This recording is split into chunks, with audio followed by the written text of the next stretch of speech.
Please welcome Lorelei Tang on her topic, What's Up With You? The Art of Being Extraordinary.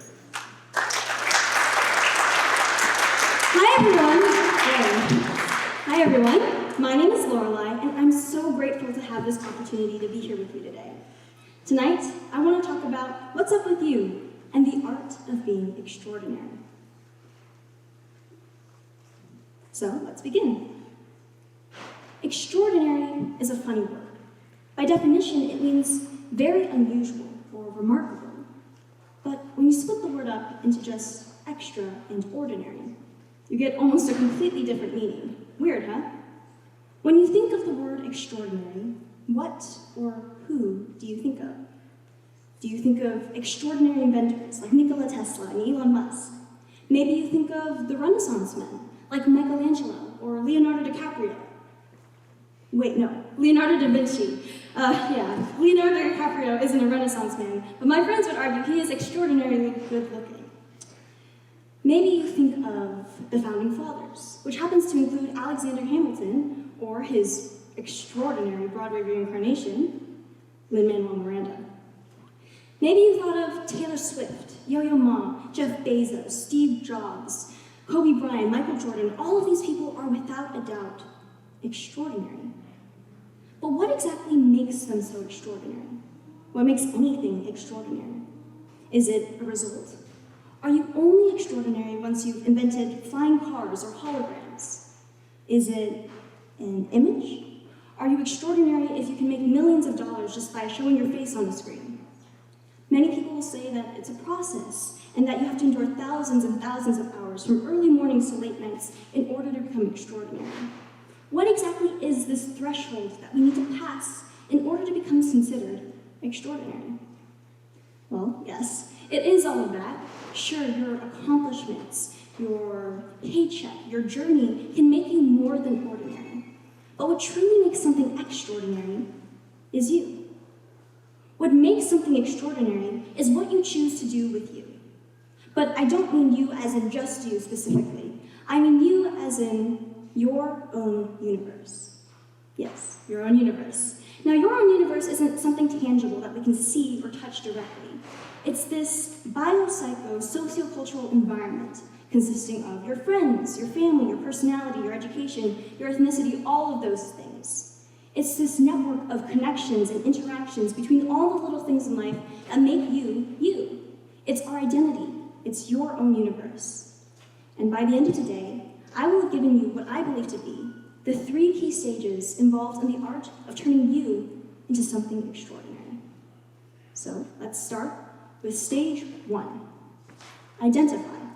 You need to identify your own universe. So the very first step in becoming extraordinary is being able to figure out what's up with you. Now, don't worry, I'm not asking you to do any deep soul searching to find your ultimate purpose in life, no. I just want you to take a look around and see what's filling up your own universe. I can tell you a little bit about my universe. The other day I opened TikTok and the very first thing that I saw was this. Ed Sheeran. Yes, Ed Sheeran. Is this something that I was expecting to fill up my universe? No. But is it something that I admittedly took the time to watch and is taking up real estate in my mind? Yes. Some other things, my grandma came to visit over the weekend. I just watched a whole bunch of Marvel movies, and I've got a ton of AP exams going on. So yeah, those are just some of the things that are filling up my universe at this moment. So I know that these things might not seem important individually, and let's be honest, they're probably not.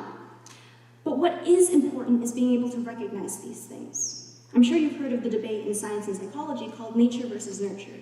Nature being the genetic, hereditary aspects that have been an inherent part of you ever since birth, and nurture being your environment and your upbringing. Well, in your own universe, in you, it's both. You see, in psychology, social cognitive psychologists have this term called reciprocal determinism. And that's the idea that there's this ever-constant relationship between your environment, human behavior, and cognition. So my little brother, he plays 12U baseball, and he's been playing ever since he was young, and I think he's pretty good at it. I thought that this all started with his natural interest in baseball, a cognition.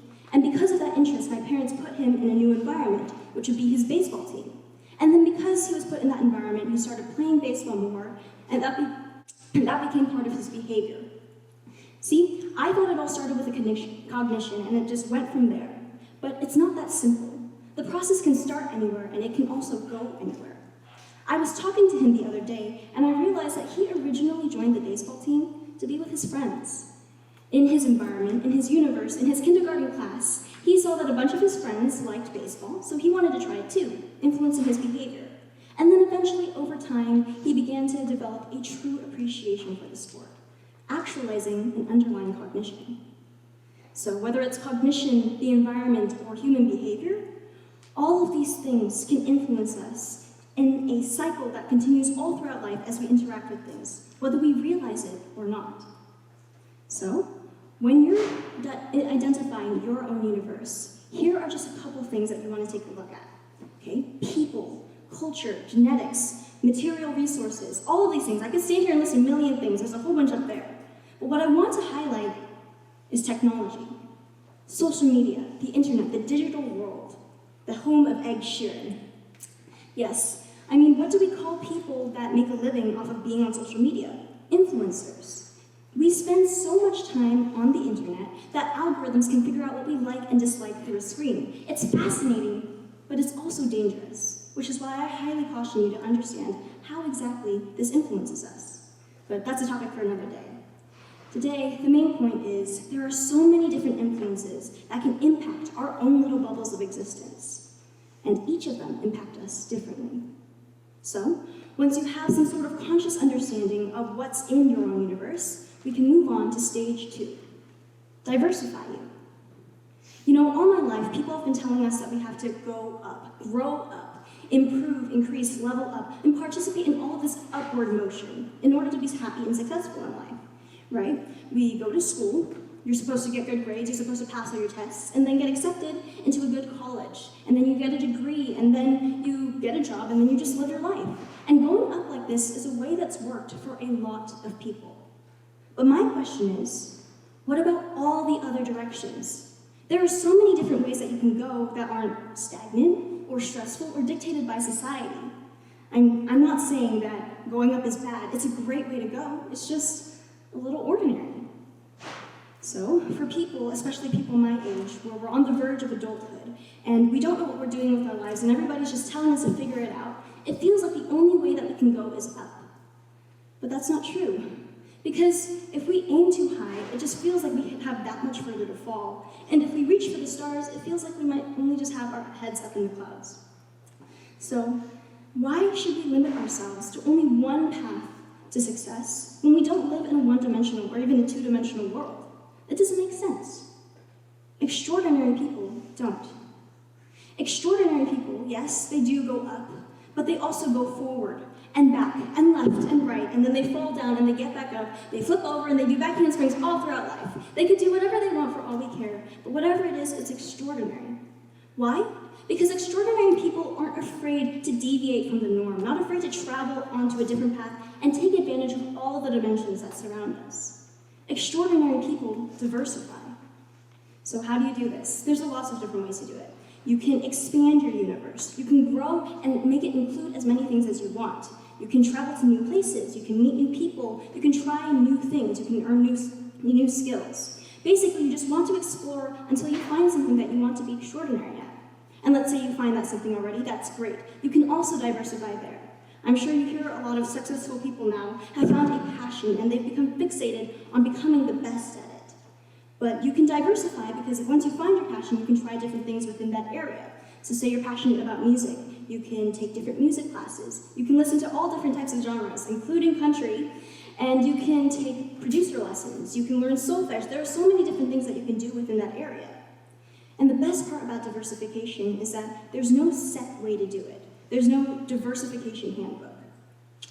You don't have to choose what you want to diversify in because you can choose a lot of things. Here's the thing. If you diversify, you're going to become more extraordinary at whatever you diversify at. And when you become extraordinary, you'll have this extraordinary understanding of it that sets you apart from others. And once you do that, you can move on to the last step, which is to glorify you. Stage 3, glorify. I can't express how important it is to celebrate yourself.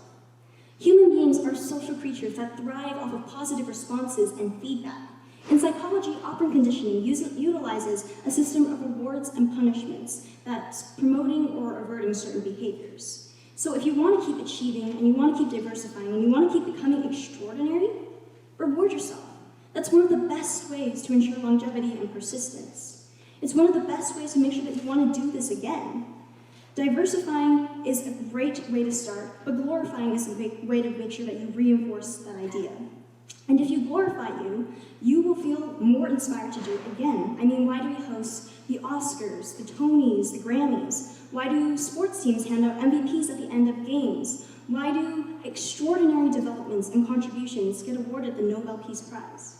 It's to recognize, acknowledge, and celebrate all that hard work, effort, and dedication. So, if you glorify yourself, you'll find the inspiration to do it again, because being extraordinary isn't a one-time process. You don't just identify, diversify, and glorify, and all of a sudden you're extraordinary. No, it's a repetitive and iterative process. And like any art, it takes attention, time, and care to refine the art of being extraordinary. So, whenever you do something extraordinary, whether it's big or small, just make sure you take the time to revel in it, right? And glorify you. Because then you'll find the inspiration to do it again and again and again and become more and more extraordinary. Now, yes, glorify. So it's here that it's important to say that you don't have to be recognized by someone else to be extraordinary.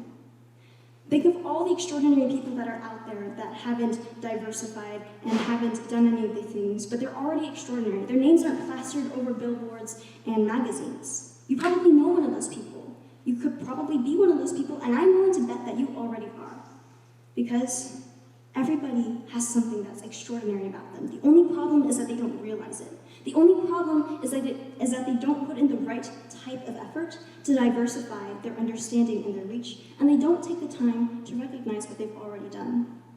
So, for the people that don't realize how extraordinary we already are, just remember the 3 stages involved in becoming extraordinary.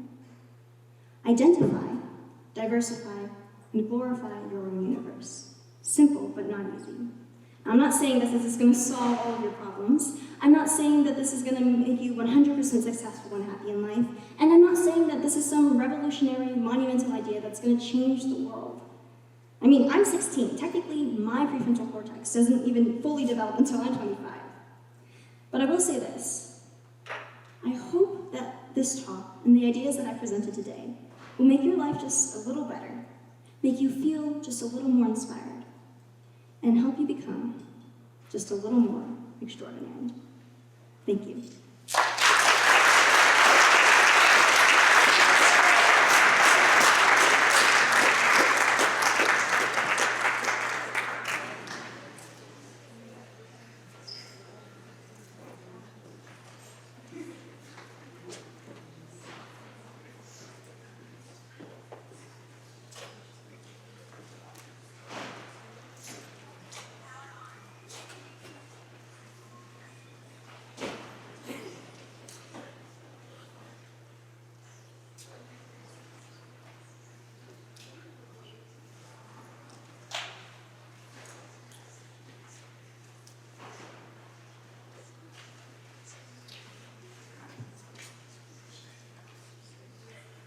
Please welcome Gurnek Bahuja on What Education Doesn't Teach You.